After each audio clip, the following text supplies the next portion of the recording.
Audio Jungle.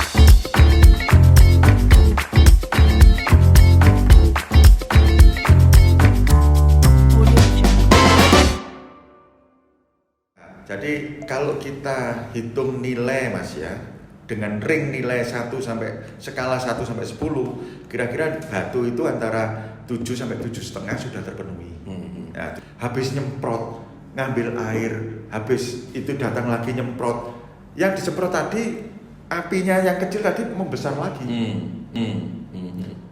Maka harus Dan ada nggak efektif. supply. Nah, makanya dia pada saat kejadian kebakaran, mobil pumpernya itu tadi atau fire trucknya tadi mencari lokasi yang paling ideal, ya toh? Kemudian dia melakukan aktivitas di situ. Yang mondar-mandir mencari air adalah mobil supply. Kapasitas berapa, Pak? Kami punya 4.000 liter. Keren ya. Yang ini mobil supply. Mobil supply. Kemudian mobil fire trucknya yang 4.000 liter ada 3. Kemudian yang 5.000 liter ada 2. Kelebihannya yang 5.000 liter itu ada ketambahan 500 liter itu foam. Foam itu untuk menangani kebakaran-kebakaran yang sifatnya ya seperti minyak. Itu kan sulit kalau disemprot pakai air biasa. Kalau untuk ketinggian, Pak, apa ada alatnya? Ini yang saya sampaikan tadi adalah mobil pemadam kebakaran dan supply. Kemudian kita punya lagi mobil tangga atau area leader. Area leader ini kemampuannya bisa menjangkau di ketinggian 24 meter. Itu gedung berapa lantai kira-kira? Kurang lebih sekitar 5 lantai. 5 lantai. Ya, kurang lebih sekitar 5 Kalau lantai. yang lebih masih belum bisa ini ya dengan itu. Belum. Jadi Ada rencana ada penambahan? ya insya Allah kalau nantinya kami masih mengajukan kepada bapak-bapak yang ada di atas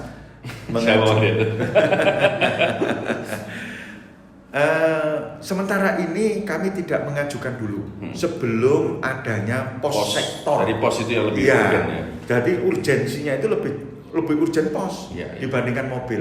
Sejak kapan, Pak, sudah diajukan pos itu? Saya mengajukan itu sejak 2020. Belum biasa sih, Pak. Sampai saat ini belum. Apa tidak melihat kepentingan, Pak? Di situ ada standar pelayanan paling nggak 15 menit tadi, Pak? Saya tidak masuk ke ranahnya beliau. Gitu ya. Saya tidak masuk ke ranahnya beliau. Ranah saya adalah saya dituntut untuk ini, saya harus memenuhi ini, kebutuhan ini saya sampaikan kepada beliaunya yang punya. Jadi ada harapan yang sudah di assessment Ya. bahwa di situ ada kepentingan pos itu untuk meminimalisir durasi Betul. penanganan kebakaran pada saat awal pertama itu ya, Pak. Ya, bukan hanya Soal pas pada saat kebakaran. kebakaran, tetapi pelayanan masyarakat non kebakaran itu kalau posnya dekat kan enak. Ya. Kan gitu. Karena kami di samping melakukan aktivitas pemadaman, kami juga melakukan aktivitas penyelamatan. Ya. Apapun sekarang itu kelihatannya masyarakat sudah mulai melihat menjadi primadona kelihatannya pemadam kebakaran itu. Ya, selain memadamkan api, sesekali kita melihat juga ada penyelamatan terkait dengan hewan liar, Pak. Memang Ya. itu sudah menjadi tusinya dari teman-teman Dinas Pemadam Kebakaran dan Penyelamatan. Ya, jadi Atau gimana? Dinas Pemadam Kebakaran dan Penyelamatan itu di samping melakukan penanggulangan kebakaran juga melakukan evakuasi penyelamatan non kebakaran. Jadi mulai misalnya hewan buas, hewan liar, sarang tawon, ular, kemudian solar tumpah pun itu sekarang kebelnya ke Pemadam kebakaran. pemadam Tapi kebakaran. dilayani, Pak. Insya Allah kami melayani dengan sepenuh hati. Tapi itu di dalam juknis atau tupoksinya Memang di situ masuk di penyelamatan. Oke. Bahkan termasuk mengevakuasi cincin yang tidak bisa dilepas saja sekarang masyarakat datang ke mako kami. Gitu. Rata-rata cincin apa, Pak? Ada cincin emas ada. Kemarin yang dari Batu ake. dari mana? Dari Palembang ya. Dari Palembang. Dari Palembang itu cincin emas. Itu Sampai kemudian cincin pun urusannya bukan urusannya tapi masyarakat kadung cinta. Terlalu percaya. Luar biasa, kita patut apresiasi. Ini tadi makanya tagline-nya adalah pahlawan itu tidak hanya yang tidak harus mengenakan senjata. Ya. Ini PMK ini juga menjadi pahlawan luar biasa. Pak, kalau kita juga melihat bahwa SDM ya dari Dinas Pemadam Kebakaran dan Penyelamatan Pemkot Batu ini kan sering melakukan pelatihan-pelatihan ke luar daerah gitu. Ya. Dari sisi SDM itu secara kapasitasnya seperti apa sih Pak? Supaya paling tidak kita masyarakat Batu ini bisa lebih merasa nyaman, ada teman-teman PMK yang siaga dengan kapasitasnya dan kuantitas tentunya. Kami punya personil total itu kurang lebih sekitar 80-an. Kemudian yang tergabung di pasukan itu kurang lebih sekitar 42. Kemudian belum yang ada di masing-masing bidang. Di situ ada tusi yang dikerjakan oleh masing-masing bidang tersebut. Kalau melakukan aktivitas sosialisasi, penyuluhan dan sebagainya, ya masyarakat berkirim surat ke kami, kemudian kami akan menindaklanjuti seperti apa yang diinginkan, kemudian di situ nanti akan kita buatkan semacam kalau guru ngajar itu satuan pelajaran lah, persiapan untuk ke sana. Lah biasanya yang datang itu salah satunya adalah teman-teman analis seperti Mbak Tri ini yang hadir ke sana. Kemudian akan dilakukan penyuluhan. Kalau di masyarakat yang sering kita turun itu kami sering melakukan penyuluhan ke ibu-ibu malah. Kenapa ibu-ibu? Karena ibu-ibu itu mulai bangun tidur sampai mau tidur lagi biasanya itu seneng umek di dapur. Di pengendali api. Nah, kayak avatar kan gitu. Nah, sehingga teman-teman itu mengajari bagaimana kalau kompornya gebros, kemudian gas LPG-nya ngowos, itu sudah terbakar gimana. Nah, itu teman-teman punya keahlian di situ dan insya Allah teman-teman sudah bersertifikat tentang itu. Jadi sudah tersertifikasi, secara fasilitas juga sudah mumpuni. Tapi memang ada yang urgent tadi kaitannya dengan pos-pos pemadam di setiap kecamatan untuk sosialisasi sekaligus juga untuk melakukan pemadaman, betul ya? Pak, kalau misalnya sebuah gedung itu paling enggak kebutuhan minimal untuk antisipasi kebakaran itu harus ada apa instrumennya di dalam sebuah gedung? Minimal setidak-tidaknya itu ada APAR, alat pemadam api ringan. Nah, alat pemadam api ringan itu nanti akan ditempatkan di gedung-gedung, misalnya gedung ini, nah itu minimal ada satu APAR, gitu. Nah, kemudian kalau lebih kompleks lagi, dia butuh yang namanya hidran. Kemudian yang lebih kompleks lagi, kalau panjenengan ke hotel-hotel biasanya kan ada yang di atas itu, baik itu detektor asap, detektor suhu, dan juga sekaligus di itu ada yang namanya sprinkle. Nah, sehingga kalau suhu dalam ruangan di situ itu ambang batasnya memenuhi syarat untuk memecahkan sprinkle tadi, maka dengan sendirinya dia akan nyemprot. Tidak usah menunggu petugas, dia nyemprot sendiri. Ada antisipasi. Jadi minimal di situ harus ada itu. Untuk luasan bangunan Pak, kira-kira yang harus ada apa itu ada batas minimalnya nggak? Setidak-tidaknya itu ukuran 25 meter persegi itu harus ada apa? Seberat berapa apar? Kurang lebih sekitar 6 kilo. Oke, 6 kilo ya. Lalu di mana masyarakat bisa dapat apar? Apar itu dijual bebas. Dijual bebas. Iya, dijual bebas. Jadi nggak harus laporan dulu ke tidak. PMK gitu ya. Tidak, itu langsung dijual bebas. Bahkan di rumahnya Mas Eko sudah ada aparnya belum ada? Belum. Belum ini. Ini berarti gak kasihan sama keluarganya ini. Saya punya sarung basah sama sarung bantalnya nanti ini kalau sarung basah sama goni basah sudah siap. Jadi di situ nanti apar itu kan kita tidak menjual apar, Mas. Tapi kalau masyarakat nantinya berkumpul kemudian minta diajari bagaimana cara menggunakan itu bisa. Apar, siap. Kami siap. Luar biasa ini ya. Berarti kalau punya suami PMK itu juga harus ini ya Pak ya, paling tidak harus ikhlas karena kesibukan yang sangat luar biasa 24 jam pemadaman 24 jam. Makanya teman-teman pasukan itu walaupun dia lepas piket pada saat kejadian kebakaran dia perlu backup personil, maka yang barusan turun piket yang masih kucek-kucek mata itu ditelepon, dia datang. Iya, luar biasa ini. Berarti harus punya jiwa besar nih. Bu Ana, Mbak Dian, Mbak Ajeng, Mbak Diah ini. Alhamdulillah. Beliau adalah pasukan bidadari-bidadarinya Pak Prianto. yang membackup. Sempat mengeluh Pak? Sempat mengeluh Pak, keluarga?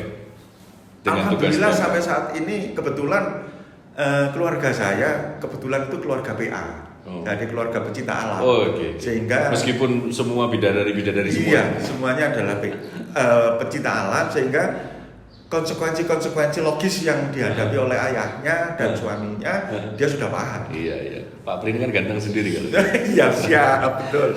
Bu Tri, Pak Pri, ini kita punya disajikan sebuah minuman khas dari angkringan khas Jogja yang ada di ATM. Namanya Wedang Uwuh.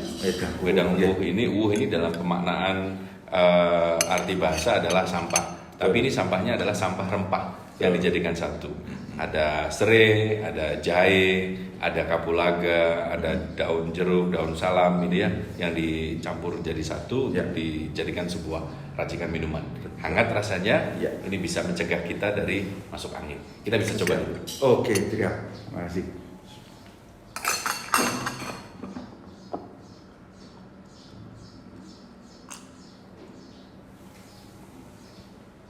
Segar. Gimana Pak rasanya? Alhamdulillah sangat hangat, terus segar, aroma rempahnya juga terasa, sehingga ini bisa menjadi modal untuk jagongan, menjaga vitalitas, jagongan, iya, daya tahan tubuh, iya. Dan khas itu memang. Ya, kebetulan saya kan keluarga saya di Jogja, jadi hal seperti ini sudah begitu familiar. Syukurlah berarti. Kalau Putri gimana Putri? Rasanya Putri? Rasanya hangat juga untuk menjaga kesehatan mungkin ya Mas, untuk menjaga vitalitas. Ini sebenarnya boleh juga Pak untuk di pemadam kebakaran. Teman-teman yang berjaga 24 jam. Ini sangat recommended. Iya. Nah, para pemirsa, kita tanpa terasa juga ada di penghujung kebersamaan kita di ATM Podcast bersama dengan Pak Pri dan juga Putri dari Dinas Pemadam Kebakaran dan juga Penyelamatan Pemkot Batu. Mungkin yang terakhir Pak, sebelum kita tutup, saya ke Putri dulu, apa yang ingin disampaikan sekaligus himbauan pada masyarakat? Bahwa mencegah kebakaran itu lebih penting daripada setelah terjadinya kebakaran. Terus yang kedua juga bahwa nomor telepon kami agak mungkin masyarakat banyak yang belum tahu Mas gitu loh. Jadi perlu disosialisasikan. Jadi jangan ragu-ragu untuk telepon pemadam kebakaran karena layanan kami gratis. Di mana nomornya? Di 0341 512 111. 512 111 itu. Dan pelayanan kami gratis. Jadi jangan pernah ragu-ragu untuk telepon ke pemadam. 24 jam ya Bu? 24 jam tanpa libur. Oh, luar biasa, 24 jam tanpa libur. Yang terakhir Pak Pri, silakan Pak. Ya, terima kasih kepada masyarakat Kota Batu dan sekitarnya. Apabila tim kami, pasukan kami melakukan aktivitas, masyarakat itu punya peran untuk membantu. Peran yang pertama adalah hubungi kami di nomor yang tadi disampaikan oleh Mbak Tri. Peran yang kedua adalah beri kami jalur untuk masuk ke lokasi, karena saudara yang terkena musibah itu bukan sebuah tontonan, tapi perlu empati untuk datang. Beri kami jalur agar kami bisa datang ke lokasi dengan cepat. Yang ketiga, di sana tunjukkan kami di mana sumber air yang terdekat, agar pada saat kami kekurangan bahan baku air, kami segera bisa mengambil air di situ. Yang berikutnya, jangan lupa bahwasanya pemadam kebakaran dan penyelamatan selalu siap melayani warga masyarakat, dan mutu kami adalah pantang pulang sebelum api padam. Pantang pulang sebelum api padam. Luar biasa. Terima kasih Pak Pri, terima kasih Putri sudah sharing di ATM Podcast hari ini. Semoga makin banyak masyarakat yang paham tentang pentingnya mencegah terjadinya peristiwa kebakaran. sehingga nggak terlalu bergantung sama pemadam kebakaran gitu. Jadi masyarakat sudah punya kegiatan mitigasi istilahnya seperti itu bagi lingkungan sekitar. Sekali lagi terima kasih Pak Pri, sukses selalu. Putri terima kasih. Nah, para pemirsa ATF Podcast, terima kasih banyak kebersamaan Anda. Semoga obrolan kita ini menginspirasi, dan tadi untuk gedung-gedung yang paling tidak belum menyalahkan blueprintnya bisa kerjasama dengan teman-teman dari Dinas Pemadam Kebakaran dan Penyelamatan Pemkot Batu untuk paling tidak ya kita nggak berharap ya kalau terjadi kebakaran itu paling tidak kita sudah punya petanya ya, peta kaitannya dengan pemetaan lokasi itu nanti akan sangat mempermudah para petugas dari damkar ini memadamkan api yang terjadi di wilayah Pemkot Batu ya, di wilayah Kota Wisata Batu. Saya Eko Setiawan, pamit, terima kasih banyak kebersamaannya. Assalamualaikum warahmatullahi wabarakatuh. Minum lagi Pak. Ya, oke.